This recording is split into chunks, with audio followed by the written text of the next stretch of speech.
Dobré dopoledne. Zdravím všechny příznivce brněnské architektury a urbanismu. Název mé přednášky příspěvku je Nové hlavní nádraží Brno aktuálně. Když jsem se zamýšlel nad tím, co v případě nádraží znamená aktuálně, vzhledem k jeho historii, protože už v roce 1924 se vlastně poprvé objevilo to nádraží v poloze u řeky naplánované, tak jsem si říkal, že aktuálně nemusí být v našem případě 6 měsíců nebo rok, ale vzal jsem si jako začátek rok 2018. A to proto, že v tom do roku začala ta aktuální kapitola, vlastně ta aktuální etapa přípravy nového hlavního nádraží, a to proto, že v tom roce rozhodla Centrální komise Ministerstva dopravy pro variantu řeka, to znamená o poloze nádraží u řeky, a současně v tom roce bylo právní rozhodnutí na přestavbu železničního uzlu Brno. Takže to byl jakýsi startovací bod této etapy, té aktuální etapy. Co následovalo? V roce 2020 se rozhodlo, že se uspořádá soutěž, architektonická soutěž na to nové hlavní nádraží. A ta soutěž má dva vlastně zadavatele. Je to Správa železnic a také statutární město Brno. Já vás teďka vlastně provedu tou historii od roku 2018 do dneška, protože spousta lidí to slyšela útržkovitě nebo některé části, ale neměla třeba těch 5 dohromady. Takže ta soutěž byla vypsaná, byli tam dva zadavatelé, protože tady vidíte na tom obrázku, že Správa železnic, a ještě aby...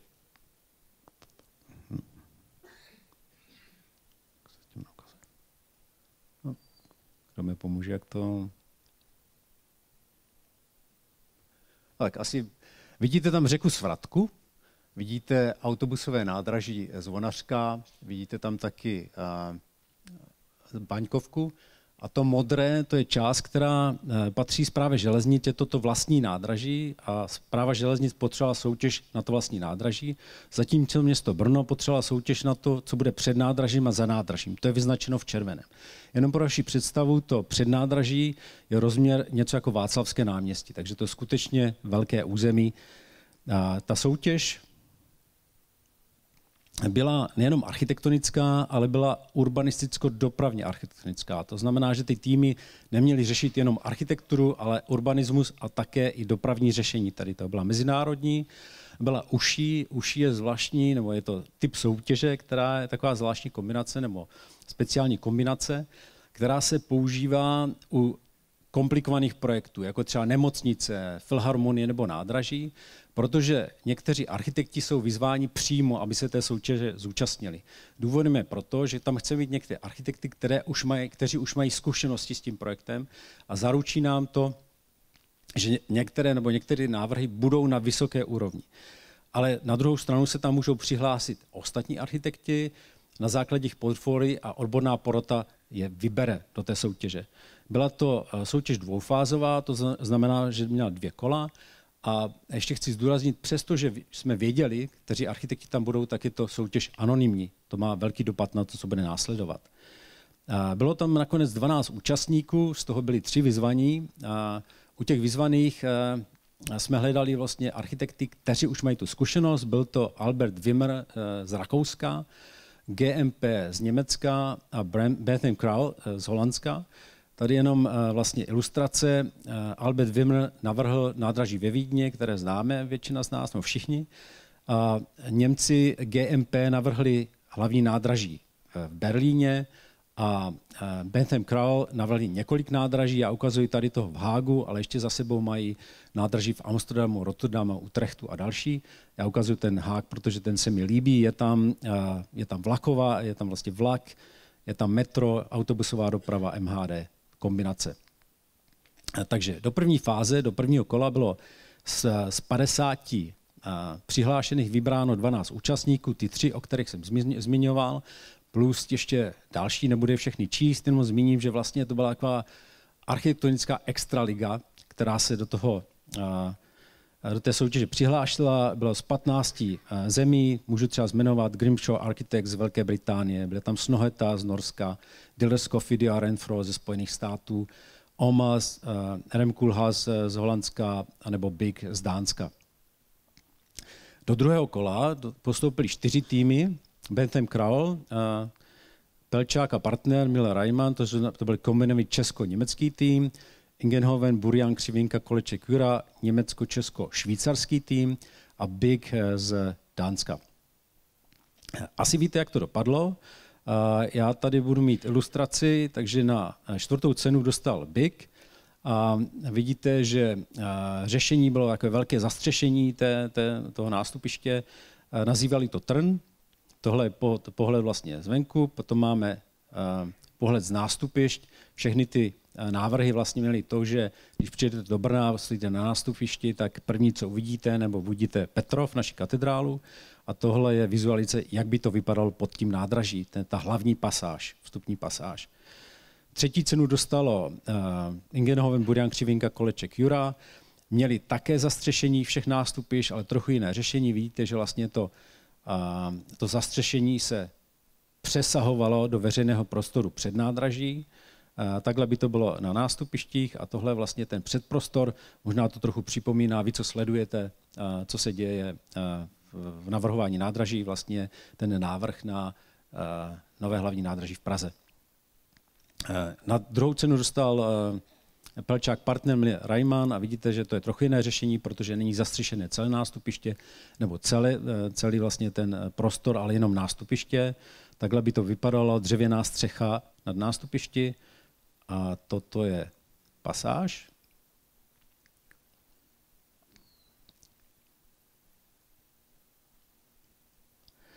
První cenu Bentham a Kraul a možná u nich já vlastně zmíním ty hlavní klady nebo ty silné stránky jejich návrhu.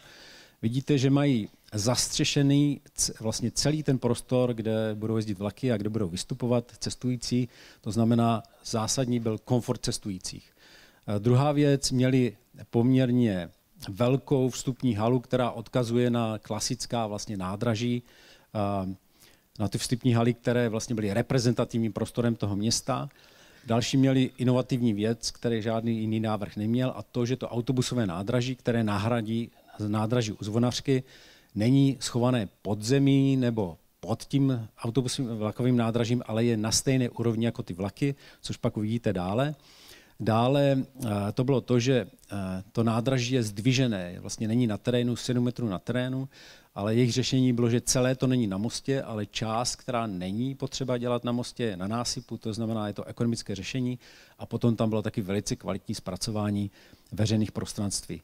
Toto je pohled ze vstupní haly, když vystoupíte, také tam vidíte vlastně Petrov na konci a tohle je pasáž, ta hlavní pasáž.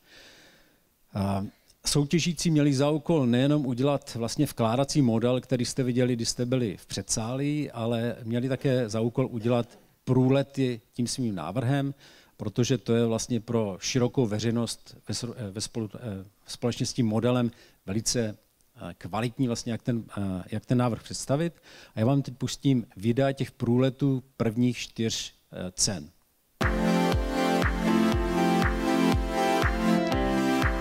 V tomto případě jdeme 1., 2., 3., 4. cena.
Jenom chci poznamenat, že čtvrtá cena BIK nevyhráli tady v Brně, ale vyhráli pak Pražskou filharmonii. Takže budeme je mít, sice ne v Brně, ale budeme mít v Praze. Co následovalo? V roce 2022 bylo JŘBU, což je jednací řízení bez uveřejnění. Je to forma výběrového řízení, která následuje po architektonických soutěží, ale v našem případě to mělo takový háček, protože byli dva zadavatelé, Správa železnic a město Brno, a hrozilo tam, nebo mohlo se stát, že Správa železnic by uzavřela smlouvu s někým jiným, město Brno, protože tam není povinnost uzavřít tu smlouvu s vítězem. Dopadlo to dobře, protože jak Správa železnic, tak město Brno pokračovali v projektu s Bentham Crowell International, jejich partnery West 8 a lokálním partnerem, architektem Atelier 8000. A teď asi se ptáte, proč vlastně jsme pokračovali nějakou architektonickou studii. A to je proto, že když je ta soutěž, tak je anonymní. To znamená, ty architekti připravují jejich nejlepší návrh, ale nemají žádný komentář nebo mají nějaké komentáře, ale nemají vlastně žádné instrukce nebo konkrétní úplně požadavky od těch zadavatelů. To znamená, po té soutěži, jak Správa železnic, tak město Brno mělo spoustu, nebo poměrně dost požadavků, jak by se ten návrh měl dopracovat. A byli dva zadavatelé, to znamená dva projekty. A tady vám ukazuji harmonogram. A šlo o to, že přestože byli dva zadavatelé, tak jsme se snažili, aby to byl jeden projekt. Takže ten projekt byl velice koordinovaný, měli jsme společná jednání a když vezmete ty výkresy, které vlastně se týkají nádraží a výkresy z toho přednádražního, zanádražního prostoru, tak jsou koordinované. Tady na tom je důležitá ta jedna čára a to byla čára ta, kde jsme prostě potřebovali, aby ten tým Holanďanů odevzdal ten projekt ve stejný čas, ve stejnou dobu, co se podařilo, a bylo to loni na podzim. A teď vám řeknu, co se vlastně změnilo ve srovnání s tou soutěží, vlastně na čem ti Holanděni pracovali, ale je to taková vlastně jenom ochutnávka, taková návnada na to, co bude celý den následovat, protože většina z těch řečníků, kteří budou po mně, tak budou vlastně do detailu rozvádět některé věci, které tady jenom zmíním. Ještě tady možná mezi vámi jsou lidé, kteří úplně vlastně neznají ten návrh toho nádraží, tak já řeknu některé zásadní nebo základní věci, abyste si to dokázali představit. Takže k té velikosti toho nádraží, ta zasklená střecha má přibližně 150 metrů v tomto směru a 400 v tom, takže to skutečně veliký projekt. Druhá věc, že to nádraží je 7 metrů nad zemí. Není to jako nádraží na zemi, můžete si představit třeba vídeňské, to znamená, že je mnohem jednoduché ho podejít. A pak jsem zmínil, že teda máme ten přednádražní a zanádražní prostor, co jsou dva velké Václaváky, je to prostor, který vlastně v Brně nemáme. Takže to úplně něco nového a bylo potřeba ho zpracovat. Tohle je pohled ještě od řeky, tam to byl pohled vlastně od Petrova. A tady chci ukázat další důležitou věc, že vznikají 3 mosty. Uprostřed je jeden velký železniční most, nalevo je most, který je pro tramvaje, cyklo a pěší, protože ten přednádražní prostor je určený pro městskou hromadnou dopravu, pro cyklisty a pěší. Je tady minimální automobilová doprava, zatímco zanádražní prostor, ten třetí most, tady napravo na jihu, ten je určený pro autobusy a automobilovou dopravu, protože tím zanádražním prostorem se dostáváme. Takže máme tam 3 velké mosty a máme tady také velký protipovodňový park, ke kterému se dostanu. Tak, teď vypíchnu z toho návrhu, vlastně, na čem se pracovalo ten rok, některé zajímavé, nejzajímavější věci. Toto je autobusové nádraží. V České republice to není moc obvyklé. Vidíte, že místo Zvonařky, kde máte mnoho nástupišť, je tady jedno velké nástupiště, u kterého zastupují všechny autobusy. Je to mnohem bezpečnější, protože nikdy vlastně tam nedojde střetu mezi autobusem a pěšákem, protože vy se dostanete na to nástupiště. Je to také mnohem efektivnější a rychlejší. A takto to bude vypadat. že vy nejenom, že by to mít jedno nástupiště, ale ještě k tomu budete na stejné úrovni jako vlaky. Tady máte vlaky, vidíte nalevo. A když to srovnáte s nějakými podzemními autobusovými nádražími nebo i ze Zvonařskou, tak vidíte, že tohle je úplně jiný vlastně dojem. Když přijedete do Brna, je to mnohem příjemnější, je to skutečně výborné pro cestující. Dalším tématem, na kterém jsme strávili poměrně hodně času, byl terminál městské hromadné dopravy. Jde o to, aby vlastně k tomu novému nádrži povede několik linek tramvají, autobusů a snažili jsme se najít řešení, které bude vlastně nejpřívětivější, protože máme všichni zkušenost s tím přednádržním prostorem u současného nádraží. Měli jsme kolem 20 variant, k tomu se ještě dostane další řečníci. Vzhledem k tomu, že v Holandsku je velice populární cyklodoprava, jak všichni víme, tak jsme taky strávili hodně času na cyklodopravě. Kolem Svratky budou 2 cyklostezky na každé straně, pak bude cyklostezka v přednádraží a za nádraží a 2 cyklostezky, které povedou z bulváru. Velkým tématem bylo vlastně úschovna kol nebo garáže pro kola. Nakonec jsme se dohodli, že tady na jižní straně bude garáž pro kola pro 500 kol, a zde na severní straně taky pro 500 kol. Musíte si pod tím představit, vlastně je to interiér a jsou tam ty zakladače, které známe například z Holandska, s tím, že uvidíme, jestli toto bude dostatečné. V projektu máme rezervu, pokud skutečně ta cyklodoprava bude tak úspěšná a lidé budou jezdit na nádraží kolem, tak je možnost ty garáže rozšířit, protože chceme se vyhnout tomu, aby tam někde prostě kola se skladovaly ve veřejných prostranstvích.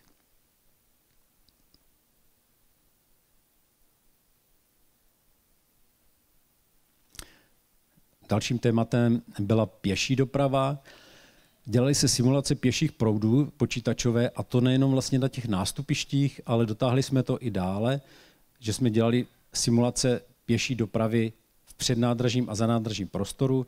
Cílem bylo skutečně ověřit, že i v té rush hour, když je nejvíce lidí, tam nebudou vznikat zácpy, což vlastně to prokázalo tady toto. Nevidíte tam žádnou červenou, vidíte v té nejhorší hodině ve dne, že tam oranžová, červená tam není.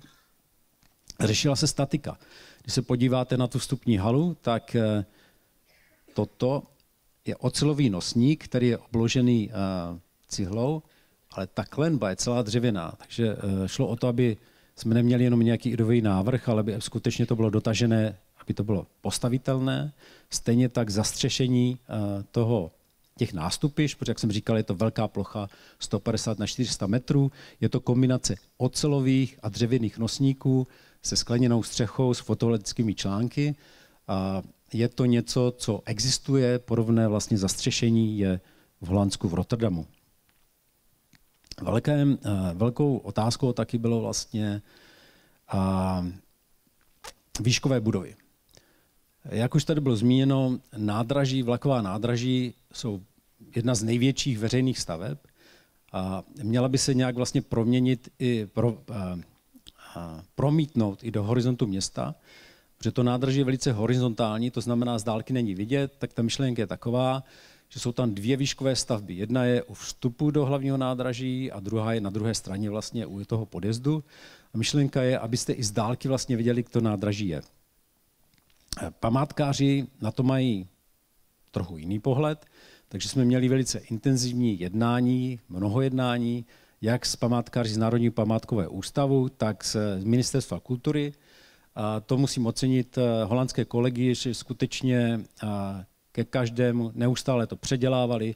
Měli jsme, tohle jsou pohledy z Černovické terasy, my jsme jich měli z mnoha míst po městě Brně, měli jsme průlety a také Holanďané vlastně na každé to jednání ten projekt upravovali, výšku té budovy a nejenom výšku, její půdorys, její hmotové řešení a počítáme s tím, že tato jednání budou pokračovat. Skutečně ale chceme, aby na tom horizontu města Brna to nádraží se projevilo. Teď už se dostávám k poslední věci, která se týká toho nádraží a to jde o to, že jsou tam 3 velké mosty. Všichni víte, jak to pod mosty vypadá, často je tam špína, tma člověk se tam necítí bezpečně, takže velký důraz byl kladen na to, aby to takhle vlastně u toho nádraží nedopadlo. My máme jednu velkou výhodu, že tady se bude vytvářet ten protipovodňový park a vlastně i ta řeka Svratka se bude revitalizovat, takže to bude úplně něco jiného. Tohle je vlastně pohled z toho protipovodňového parku, takže máte novou čtvrť, máte nové nádraží a najednou tady máte kus vlastně přírody úplně v centru města. Tohle je pohled z toho autobusového mostu na ten vlakový a když přiblížím ten pohled, tak vidíte, že myšlenka je taková, že ten vlakový most má otvory, aby tam mohlo jít světlo. Vidíte, že taky je hodně vlastně snížená ta hladina řeky, aby tam byl dostatek prostoru, bude tam půjčovna loděk a další věci. A samozřejmě tam bude dvě cyklostezky a bude tam taky pro pěší, takže tam by měl být stále nějaký provoz a tím pádem ten prostor by měl být zajímavý, bezpečný a příjemný. Tak teď trochu změním téma, dostávám se do loňského roku 2023. V tom roce, jak už jsem zmínil, byla odevzdána architektická studie a především Správa železnic připravila záměr projektu pro celý železniční uzel Brno. Jeho součástí je to nádraží. Správa železnic tento záměr projektu projedná Centrální komise Ministerstva dopravy a když ho schválí, tak se vlastně bude pokračovat dál v dalších krocích projektové přípravy až k realizaci. Na straně města Brna je to trochu jednodušší, protože my nemusíme čekat na nějakou centrální komisi, ale můžeme ty jednotlivé projekty na ulice, parky, nábřeží v nich pokračovat a skutečně to děláme. Například možná víte, že už teď se začala stavět ulice Uhelná. Ale také jsme se zaměřili vlastně na propagaci toho projektu, na komunikaci, protože o té soutěže už se o tom vlastně moc neslyšelo, tak jsme připravili putovní výstavu, která byla tady v Brně v Křížové chodbě, byla v galerii Vaňkovka a taky v Urban Centru. Navštívili nebo viděli skutečně tisíce lidí. Tohle vidíte v Vaňkovce z Křížové chodby. Dokonce se stala nejúspěšnější výstavou v historii Urban Centra. Urban Centrum existuje od roku 2006, už tam bylo 130 výstav. A tahle výstava byla skutečně v celé té historii nejnavštěvovanější. Ta výstava bude pokračovat, je to ten model a vlastně ty panely, které můžete vidět v předsálí, bude pokračovat.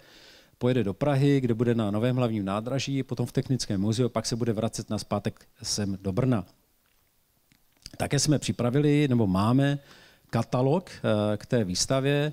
Ten katalog není o té soutěži, ale je o tom, co se stalo po ní. Ten katalog je v předsálí. A můžete, pokud o něj máte zájem. A taky existuje kniha Nádraží Brno, která shrnuje historii brněnského nádraží od příjezdu prvního vlaku až do dnes. Taková kniha neexistovala. Už je tedy vyprodaná, ale my chystáme druhé vydání pro všechny, kteří mají zájem vlastně o tu stoletou historii brněnského nádraží. A také jsme byli na exkurzi v Holandsku, kde jsme navštívili jak ty ateliéry, které na tom pracovaly, tak ty nádraží v Amsterdamu, Rotterdamu, Hágu a Utrechtu. Byli to vlastně zastupitelé nebo reprezentanti Správy železnic, Ministerstva dopravy a města Brna. Důvodem proto bylo to, že si myslím, že už jako veřejnost třeba si říká, tak třeba se to nádraží postaví, ale je to reálné, není to reálné. Bylo ukázat vlastně seeing is believing, když uvidíte, že něco, co je navržené v Brně, už někde jiné stojí a je to v Holandsku a dokázalo se to postavit za provozu a postavili se to za posledních 10-15 let vlastně 4 nádraží a ještě k tomu to navrhovali ti architekti, kteří navrhovali brněnské nádraží, tak když se to podařilo v Holandsku, tak by není žádný tak velký důvod, proč by to tady vlastně nešlo. Takže to bylo návštěva těchto nádraží. Co chystáme? Tak máme rok 2024, máme tuto konferenci, ale máme další plány vlastně té komunikace a propagace.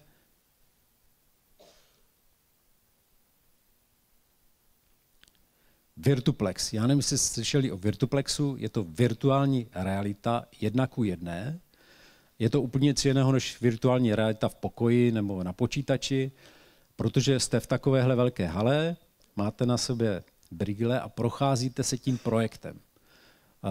Má to samozřejmě význam jako z propagace toho projektu, ale i z toho důvodu, že jako architekti, jako klienti si ten projekt můžete projít a ohmatat si ho 1:1 a třeba zjistíte, že některé věci ještě můžete předělat nebo upravit.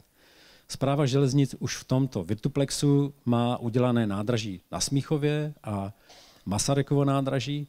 V našem případě plánujeme udělat nejenom to nádraží, ale i ten přednádražní a zanádražní prostor. Další věc, a to je trochu dlouhodobější, po vzoru jiných velkých nádraží, tohle je například ve Vídni, plánujeme informační centrum. Tohle bylo ve Vídni u nového hlavního nádraží Banorama. V našem případě to bude samozřejmě u toho nového hlavního nádraží. Plánujeme tam mít rozhlednu, z které bude možno vidět jak na stavu toho nádraží, ale i té nové čtvrti, výstavní prostor, přednáškový sál, kavárna. Tohle berte jenom jako nějaké ilustrační axonometrii, takhle to asi vypadat nebude, jenom abyste měli nějakou představu. A teď už se chýlím ke konci a teď se vlastně proletíme ještě jednou vizualizací do další přednášky. Chci vás upozornit, že to není ta stejné video, které jste viděli. Je to video, které bylo uděláno až po dokončení architektonické studie a zabývá se především tím přednádražím a zanádražním prostorem, těmi veřejnými prostranstvími.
Toto je poslední obrázek, diák, a mám ho tam proto.